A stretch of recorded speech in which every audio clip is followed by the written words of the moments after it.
Oo, naka-play. Magandang hapon mga bata. Magandang hapon, guro. Bago tayo dumako sa ating aralin, atin munang alamin kung ano ang mga patakaran sa ating klase. T. Tumulong sa kapwa. U. Ugaliing makinig. Mga bata, pakibasa. P. Bawasan ang ingay. Ay, Ingatan ang gamit. G. Gawin ang tama.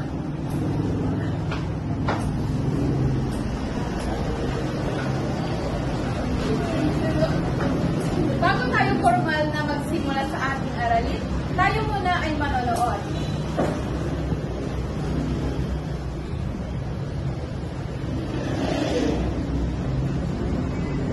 May papanood ako sa inyong video at handa na ba kayong makinig? Opo.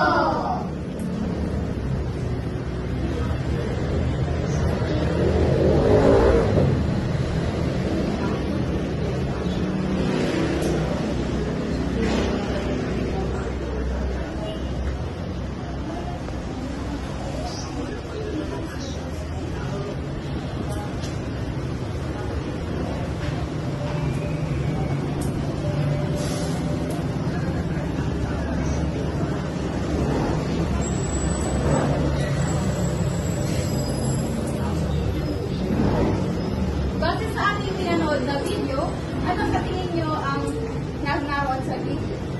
Tasla. Tama. Nakaligo na ba kayo sa dagat? Oo. Nahusay.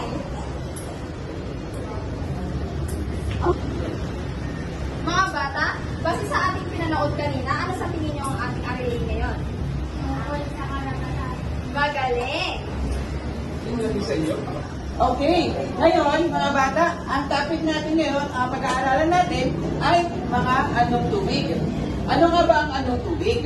Ang anong tubig ay kahit anong kahulugan, pag-ipon ng tubig, kadalasang tinatakpan ang ibabaw ng isang planeta katulad ng daigdig. May iba't iba ano tayo na tubig. Ngayon, meron kami hinanda dito na anong tubig. Ngayon, ang iba't ibang halimbawa ng karagatan o anyong tubig. Meron tayong karagatang Pasipiko, karagatang Atlantiko, karagatang Indiano, dagat, talon, ilog, sapa, look, gulpo, lawa, at hipot. Ano ba ang mga to? Ngayon, malalaman natin kung ano ang mga ito. Una, meron tayo dito karagatan. Ito, may mga karagatan tayo. Okay, ang karagatan ay ang pinakamalawak na anyong tubig sa mundo. Mas malaki ito kaysa sa dagat at dito matatagpuan ang iba't ibang uri ng isda, hayop na laman ng dagat at halaman dagat. Ngayon, meron naman tayo dito na karagatang Pasipiko. Ngayon, ang karagatang Pasipiko ay meron sa atin dito na ito. May karagatang Pasipiko tayo dito. Ngayon, ibibigay ko sa inyo itong mga ito para mas makita pa natin kung ano nga ba ang itsura ng karagatang Pasipiko or Pacific Ocean.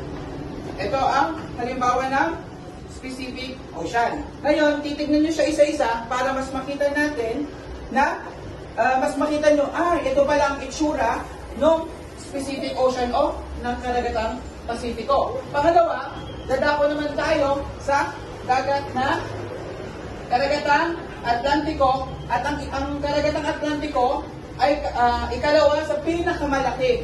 Ang Atlantic Ocean pala is siya pala sa pinakamalaki na karagatan sa mundo at matatagpuan ito sa pagitan ng Amerika at sa Europia at Africa sa silangan.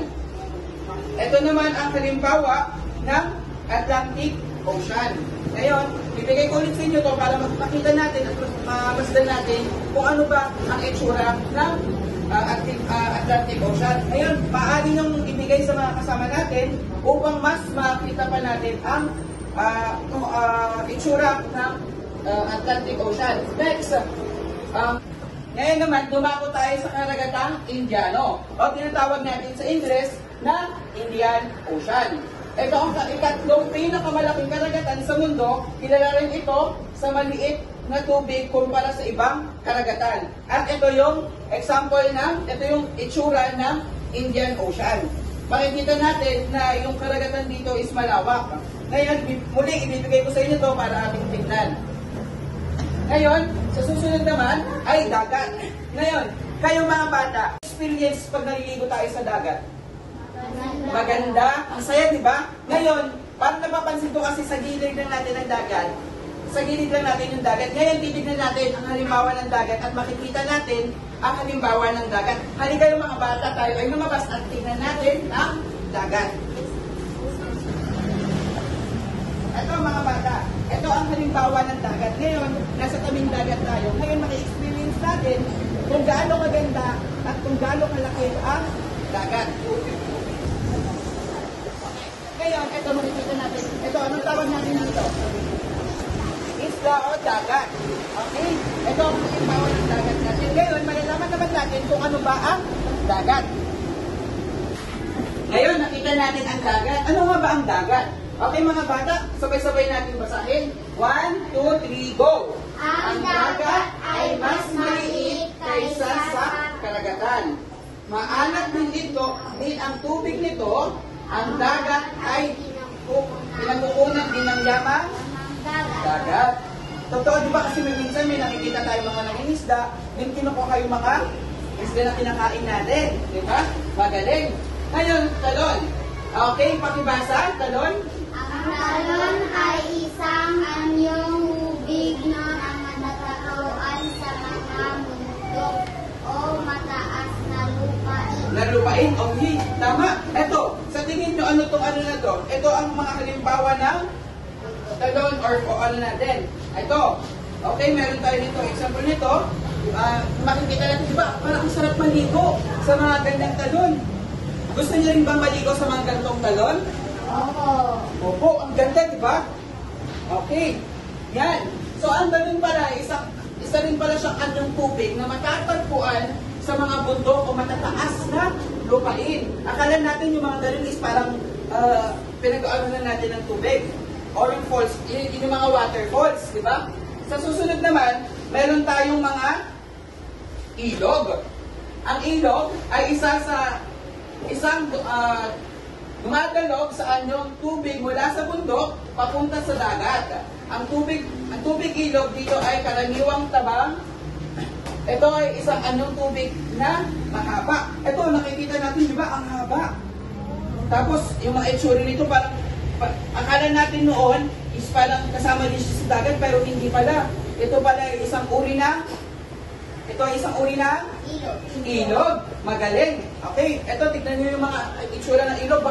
Baka one day or isang araw is makapunta din tayo dyan. Is, sabihin natin, mama, ito pala yung tinuturo ni sir. Ito pala yung ilog na tinutukoy ni sir. Okay, ito pa yung ibang halimbawa ng ilog. Sa susunod, sapa. Ano ang sapa? Okay, mga bata, sabay-sabay natin basahin. 1, 2, 3, go! Ang sapa ay maliit na Dumadaloy sa tubig na galing sa bundok o bukal.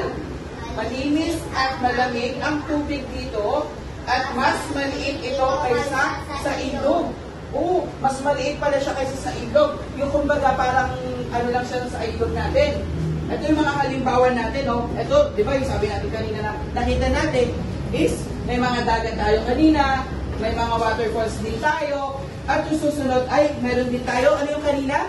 Meron tayong oo. Tapos ngayon naman, meron tayong sapa. Okay. Ngayon naman, tutungo tayo sa Look. Ito ang itsura ng Look. Ang ganda, no? Gusto nyo din ba makapunta sa gantong paano? Sa Look? O hindi man lang dito sa Look yun, pero may mga parte ng Look. Gusto nyo rin ba? Okay. Ano nga ba ang Look, mga bata? Ngayon, basahin natin ang sabay-sabay. Okay. 1, 2, 3, go! Ang Look ay isang anyong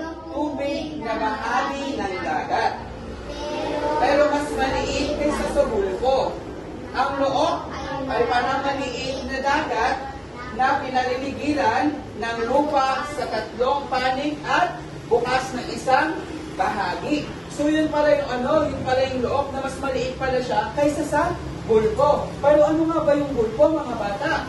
Ang bulbo ay bahagi din ng dagat. Pero mas malaki ito kaysa sa Look. At dito dumadaan ang mga barko at marami pang isda na makukuha. Ngayon, makikita natin ang itsura nito sa ating ito ang bulbo. Grabe, ang bulbo pala, is parang akala lang natin kung ano lang yung bulbo, no? Pero, hindi natin alam, yung mga nakikita na pala natin, na mga dinadaanan natin, pag nagbibiyahe tayo, ay yun na pala ang bulbo. So, ngayon naman, dumako tayo sa lawa. Ngayon, ang pictures ng lawa naman, ay ito. Wow! Ngayon, dumako naman tayo sa lawa. Ang lawa ay isang tubig na napapalibutan ng lupa. Hindi ito dumadaloy palabas tulad ng ilog. Kaya nananatili ang tubig dito. Parang ito, makikita natin dito, di ba? Parang wala siyang paglalabasan. Kaya yung tubig na lang dito sa picture is nandun lang parang andito sila, naiipon lang sila. Di ba? Ngayon naman, dumako tayo sa kipot. Ang halimbawa ng kipot ay ito. Okay. Kipot. Ang kipot ay isang makitid na tubig na nagdudugtong sa dalawang malaking dagat o karagatan. Parang ito, di ba? Nakita natin napakalaki ng ating kipot. Ito ang tinatawag ko, ito ang itsura ng kipot. Magaling, mga bata. Ngayon, okay, maraming salamat, mga bata, sa muli nating pagkikita.